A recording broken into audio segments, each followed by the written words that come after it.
Fala galerinha do xadrez, tudo beleza? Magnus Carlsen segue escalando no ranking mundial. No ranking não, é número 1, ele já é há muito tempo já aqui na nossa playlist. No entanto, ano de 2019, Magnus Carlsen jogando agora contra o Anish Giri, que é um jogador muito forte, beirando 2.800 de rating no torneio Gashimov Memorial, mês de abril. Magnus Carlsen com 28 anos de idade, portanto... E, mais uma vez, subindo aqui o rating dele, né? Tava ali 2.830 há bastante tempo e agora começou a escalar novamente. E ele vai alcançar aquele pico muito em breve de 2.882 aqui em 2019 ainda. Magnus Carlsen contra Giri, mais uma masterpiece na nossa playlist, que começa com C4, abertura inglesa. O Giri responde com E5, é uma variante bem jogada e conhecida contra a inglesa. Temos aqui os 4 cavalos são desenvolvidos. E o Carlsen segue com G3, muito de acordo com a abertura inglesa. Colocando o bispo aqui para dar reforço nas casas claras. D5 foi jogado pelo Giri, ataca o centro. Temos peão toma, cavalo toma. E aqui o bispo vem para G2. Bispo C5, reforça as casas escuras. Todo mundo coloca o rei em segurança, D3, e aqui H6 controla a casa de G5. Temos trocas. Cavalo toma. Aqui que é legal, né? Qual que é o plano do Magnus Carlsen aqui? Ele quer desenvolver esse bispo aqui, então ele captura primeiro esse cavalo para ganhar aqui a possibilidade de jogar com o bispo em C3. Esse é o plano do Carlsen. Vamos ver então. A3 foi jogado, temos o lance A5, bispo D2, e depois de dama em E6... temos agora o lance torre C1, primeiro ganhando um tempo para cima do bispo, dama em E7 faz a proteção, e agora o bispo chega em C3, e o Giri coloca o cavalo dele bem centralizado aqui na casa de D4, E3 ataca o cavalo, temos trocas, cavalo toma, dama toma, e agora o bispo vem para a casa de D6, super protegendo o peão central, e aqui o Magnus Carlsen vai para uma ideia espetacular, aqui exclama, o lance dama em H5, um lance que faz várias coisas, várias. Primeiro, esse lance coloca pressão no peão central. Sim, é verdade, já existe uma pressão, o peão está bem defendido, mas a pressão existe. Segundo, esse lance sai da frente do bispo, de forma que esse peão está imóvel agora, e o bispo também tem que ficar aqui protegendo. Ele faz mais uma coisa, esse lance dama em H5. Ele sai da frente do peão de F, meus amigos. Sim, o Magnus Carlsen quer jogar F4. C6 foi jogado pelo Giri, um lance muito natural, que dá liberdade agora para o bispo de casas claras poder jogar. E o Carlsen agora ganhou o tempo que ele queria para jogar F4. F4 é um lance muito corajoso, muito perigoso, muito bem calculado aqui. Porque depois de peão toma, o Magnus Carlsen captura com o peão de G, meus amigos. Isso aqui é surreal.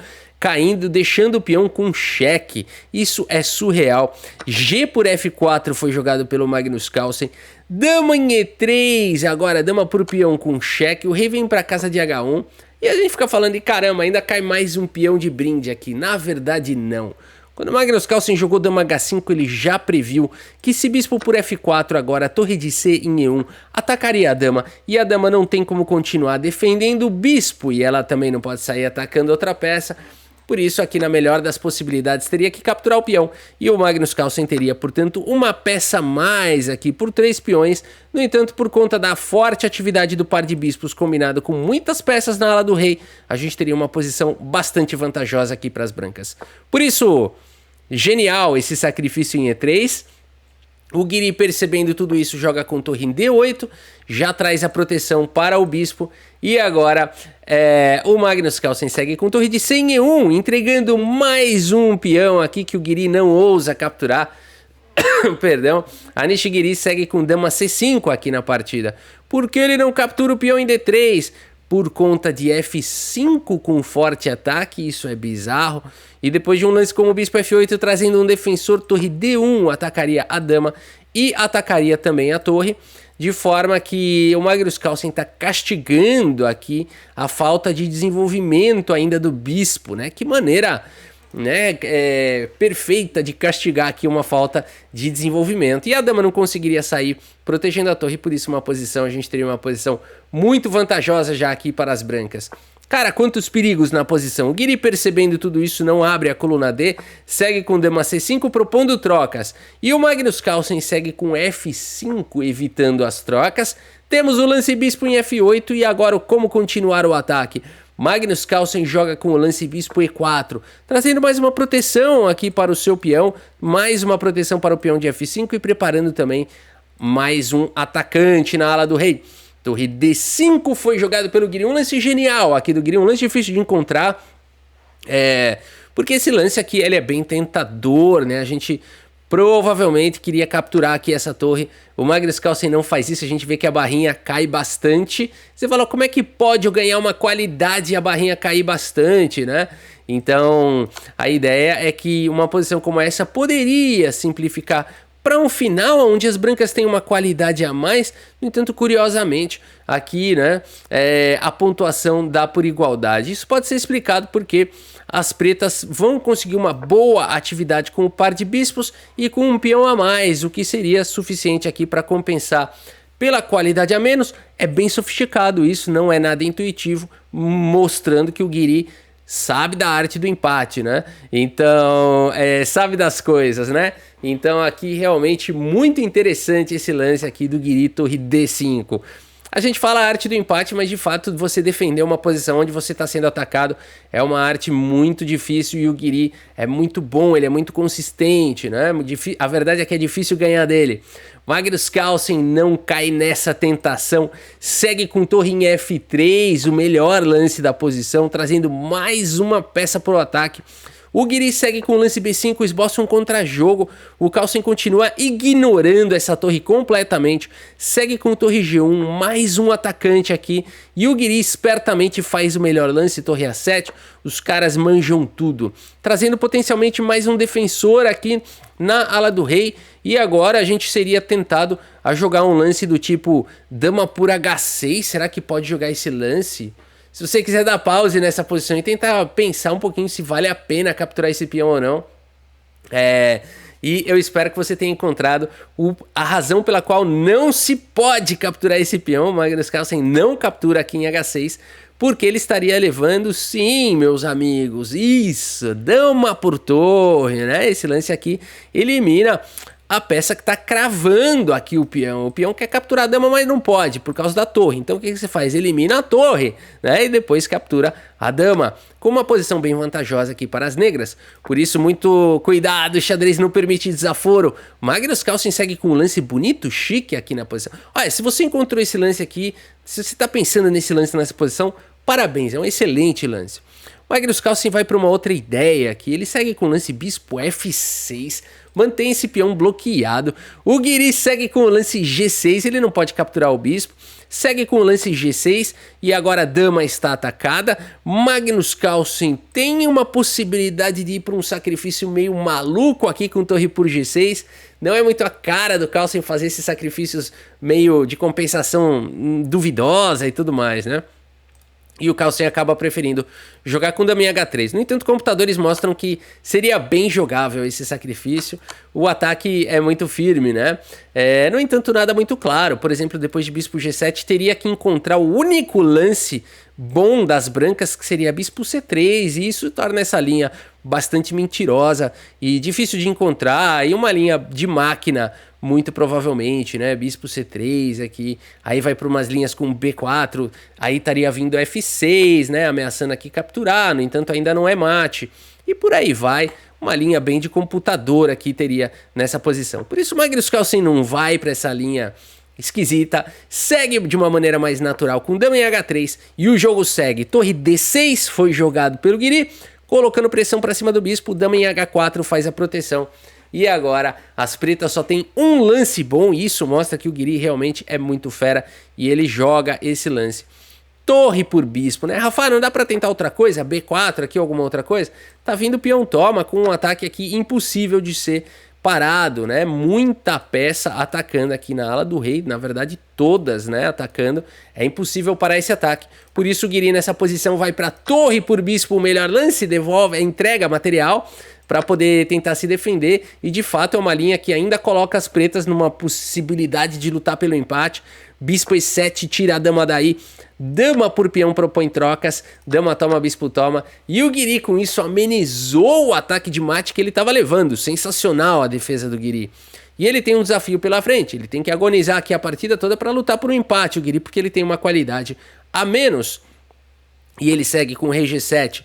Temos peão toma, D4, dispara o peão passado.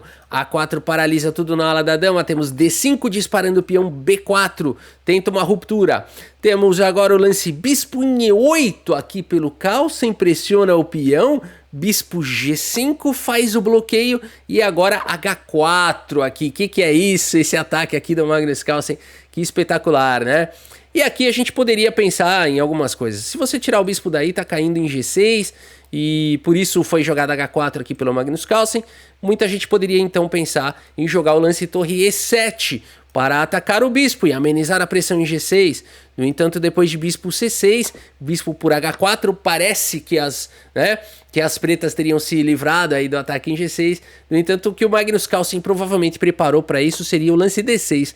E aqui acabou a partida, porque torre tentaria se manter controlando a casa de D7, e aqui o Magnus Carlsen teria peões passados dos dois lados, e não dá para segurar uma qualidade a mais e 2 peões passados. Por isso, nessa posição, o Guiri segue com bispo por H4 de qualquer maneira, permitindo torre por G6 cheque e rei H7, e o Carlsen segue com torre C6.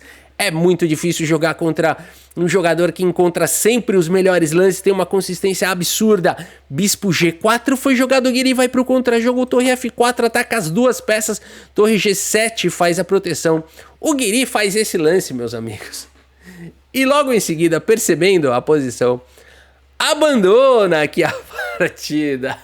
Abandonou porque não dá mais, meus amigos. Essa barrinha só cresce, né? Quando é o Magnus Carlsen. Falei, ela cresceu ainda mais. Quando é o Magnus Carlsen, essa barrinha aqui, ela vai crescendo a longo prazo.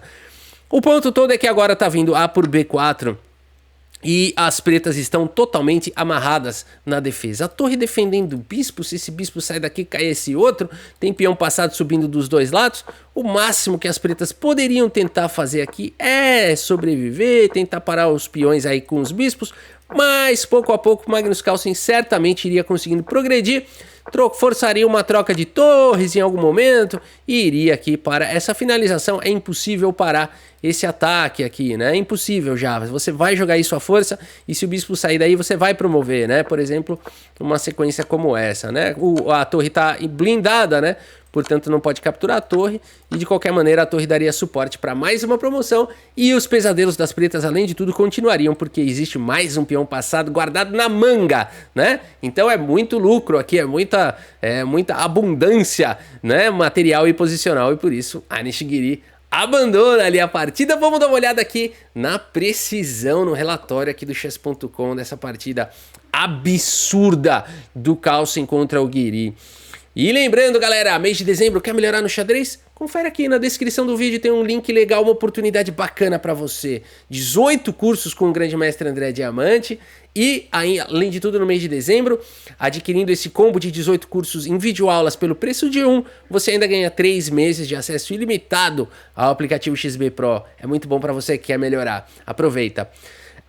Magnus Carlsen mais uma vez faz aquelas partidas, olha só, isso aqui, ele vai jogar pra você, ele vai jogar 200 lances contra você, se você não acertar todos os 200 lances, alguma hora ele vai começar a ficar melhor, né? Então é assim, até hoje não conseguiram jogar os 200, quem chegou mais longe foi o Nepo, né? 135 lances no Mundial, não foi que ele aguentou?